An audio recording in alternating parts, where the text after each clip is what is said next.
Hi, thanks so much for joining me.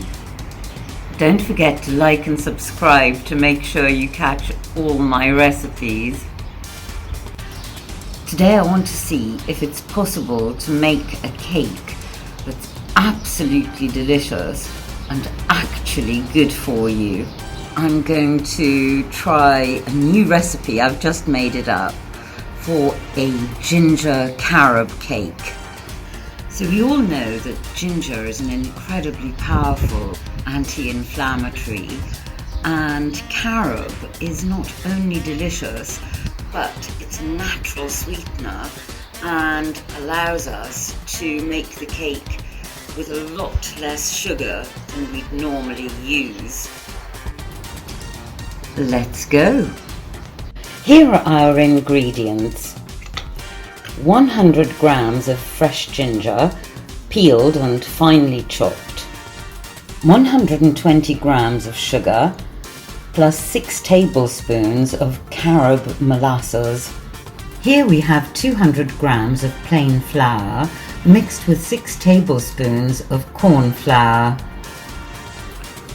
And here we have the finely grated peel of a large lemon, 1 tablespoon of cinnamon, 1 teaspoon of ground ginger.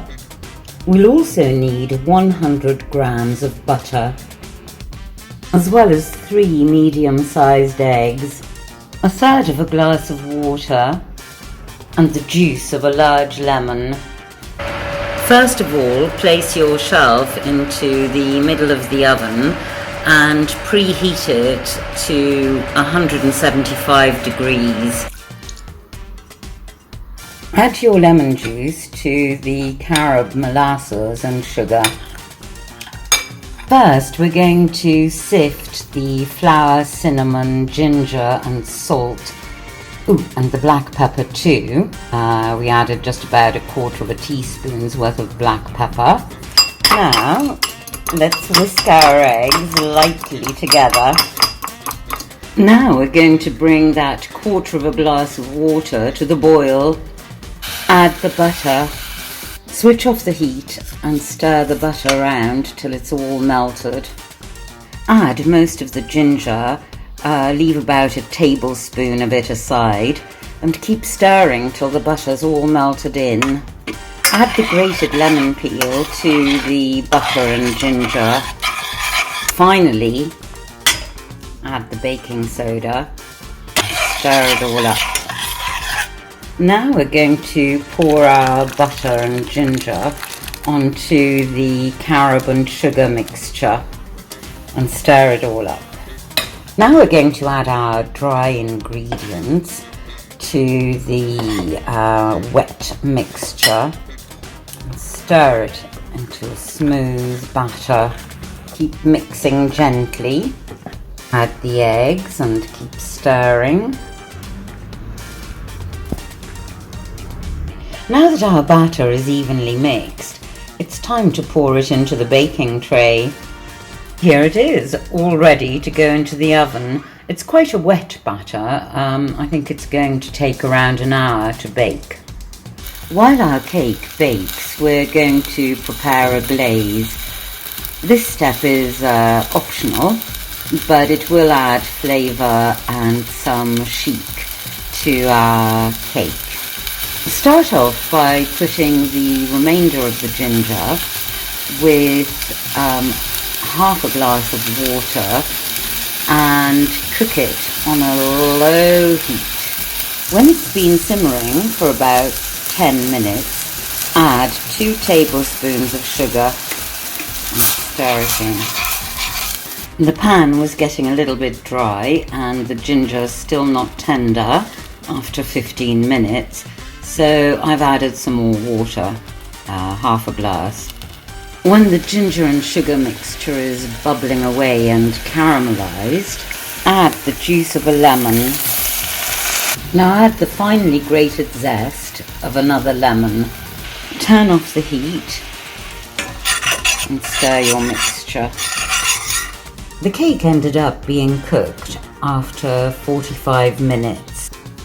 And here's the test. You pierce it with a fork And if the fork comes out dry, as this has done, it means your cake is ready. Leave it to cool on the side for about 5 minutes. Turn the cake out onto a serving dish and peel off the parchment paper and turn it the right way up. I must say it smells pretty heavenly. While the cake's still hot, just prick it lightly over with a fork. Now spread that fiery glaze over the top. See, already we're getting a nice splash of much needed colour here. And while the glaze is still wet, sieve 1 tablespoon of icing sugar over the top. So here it is, our sticky carob and ginger cake.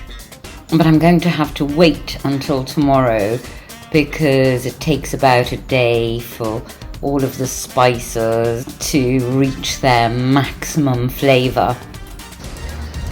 Well, first of all, I can say that it cuts beautifully and it smells amazing. And I think it's tasting time. What do you think? Really? Very, very delicious. Are you sure? Yeah, it's delicious. Really? Yes. Really, really, Magda. It's something tasting like good.